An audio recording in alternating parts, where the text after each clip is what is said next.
ఒకరున్నారు.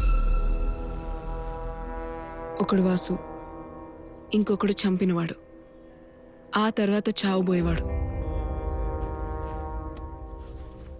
July 26, 2017 ఆ రోజే ఏంజెల్కి accident అయింది and death on the same day. మన ఒంట్లో హార్ట్కి మాత్రమే ఒక స్పెషాలిటీ ఉంది. ఒంట్లో ప్రాణం ఉన్నప్పుడే హార్ట్ని బయటికి తీయాలి విశాల్.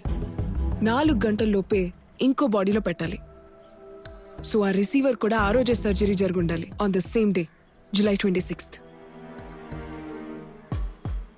అలా అయితే జేసీ హాస్పిటల్ లేదా పక్కన ఉన్న ఏదో ఒక హాస్పిటల్లోనే సర్జరీ జరుగుండాలి. ఎస్, బట్ ఆ రికార్డ్స్ ఏమీ మన దగ్గర లేదే.